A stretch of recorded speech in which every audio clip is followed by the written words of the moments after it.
Hukumar Hisba a jihar Sokoto da ke arewa maso yammacin Najeriya ta tabbatar da kama wasu matasa su uku bisa zarginsu da yada bidiyon wata yarinya da ɗaya daga cikinsu ya yi lalata da ita.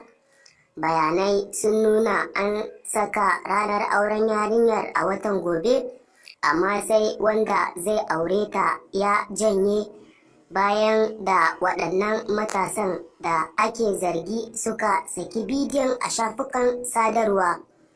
Kafin mu shiga daga ciki, muna roƙon duk wanda bai yi subscribe ba ya danna subscribe, sannan ku danna alamar ƙararrawar sanarwa ta yadda za mu sanar da ku da zaran mun ɗora sabon bidiyo. Kwamandan hukumar Hisba, Dr. Adamu Bello Asarawa, ya shaida cewa mahaifiyar yarinyar ce ta kai musu ƙorafi, inda ta ce tun a shekarar 2017 matasan suka lalata yarinyar tare da ɗaukar bidiyon. Dr. Adamu ya ce matashin ya yaudari yarinyar ne, ya kai ta hotel kuma ya ɗauki bidiyon tsaraicinta. Sai bayan da ta samu miji za ta yi aure, sai kawai aka ga ya saki bidiyon.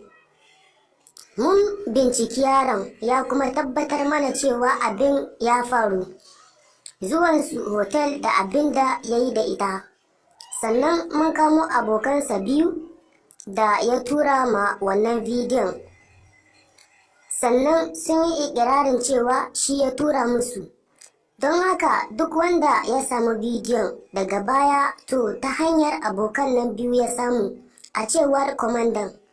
Kwamandan hukumar Hisba ya ce yaron bai bayar da wasu dalilai da suka sa ya ɗauki bidiyon tare da yaɗawa ba. Barna dai ta riga ta faru, rashin tarbiyya ce irin ta yara. Ina ga yayi hakan ne don cin zarafi da lalata mata rayuwa da kuma suna. In ji Dr. Adamu. Kwamandan ya ce sun tambayi yaron ko zai auri matashiyar nan, sai ya ce min ba shi da niyyar hakan, ai ba zai iya aurenta ba don dama da niyyar yaudara ya je.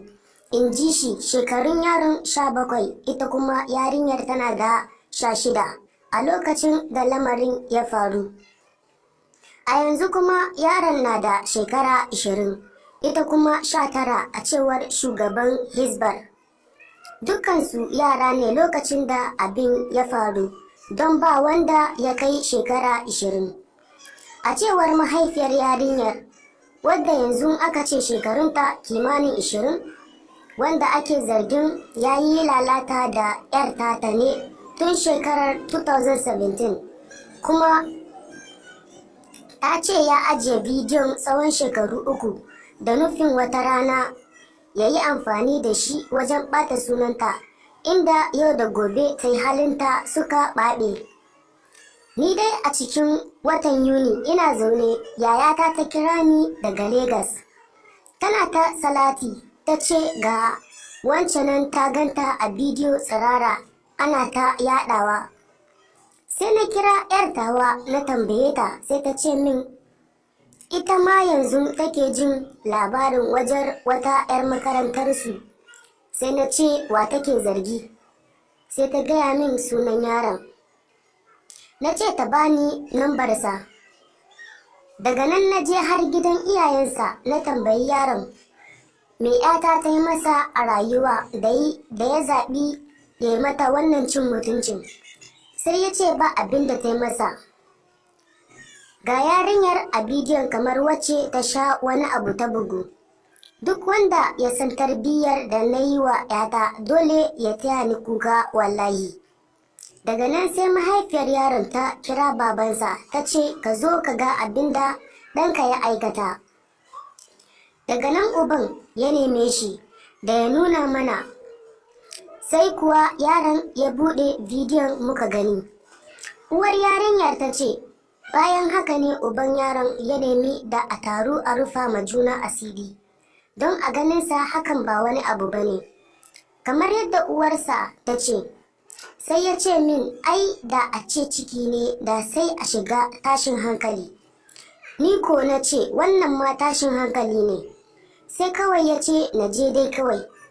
Ni ko daga can sai na tafi Hisba na kai ƙararsu. Da yanzu bikin 'yata 17 ga watan Oktoba ne, amma yaron ya ce ya fasa auren don shi suka fara aika ma bidiyon. Haka kuwa aka yi, in ji rahotanni. Bayan yarinyar ta yanke shawarar yin aure da wani ba shi ba, sai ya saki wannan bidiyo.